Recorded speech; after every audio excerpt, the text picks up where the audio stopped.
દશેરાના પર્વને હવે ગણતરીના દિવસો બાકી છે ત્યારે સુરત શહેરમાં રાજ્યના સૌથી મોટા રાવણ દહન માટેની તડામાર તૈયારીઓ છેલ્લા 40 દિવસોથી શરૂ કરી દેવામાં આવી છે, જેની હાલ આખરી ઓપ આપવામાં આવી રહ્યું છે।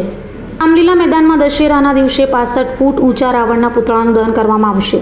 રાવણના પુતળાનું મોટા ભાગનું કામ પણ પૂર્ણ કરી દેવામાં આવ્યું છે। ભગવાન રામ આસુરી શક્તિ રાવણનું દહન કરી શકે માટે સુરતમાં છેલ્લા 35 વર્ષથી યુપીના મુસ્લિમ કારીગરો રાવણનું પુતળું બનાવે છે। સુતળી, બોમ્બ, કોઠી સહિત આતશબાજી દશેરાના દિવસે સુરતના વિશ્વ વિસ્તાર ખાતે વિશાળ મેદાનમાં આસુરી શક્તિના પ્રતીક રાવણનું મહાકાય પુતળાનું દહન કરવામાં આવશે, જેમાં ભારે આતશબાજી પણ જોવા મળશે।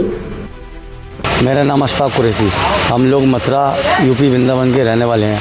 40 साल से श्री आदर्श रामलीला सूरत समिति हमको यहाँ बुलाती है।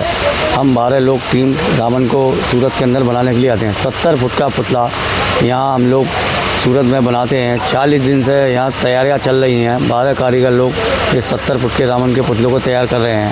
हम मुस्लिम हैं, हमारे अंदर कोई भेदभाव नहीं है। इस त्यौहार को हम बहुत अच्छी तरीके से बनाते हैं। नंदी तिरी ग्राउंड के सामने 70 फुट का रावण जलाया जाएगा। इसके अलावा आतिशबाजी का प्रोग्राम भी बहुत अच्छी तरह से आकाशीय दिखेगा। क्या क्या उपयोग बनाने में का काम लगा है सब रावण बनाने में? रावण बनाने में 40 दिन लग जाते हैं। इसमें रद्दी, बाँस, कागज, सूतरी वगैरह का प्रयोग किया जाता है।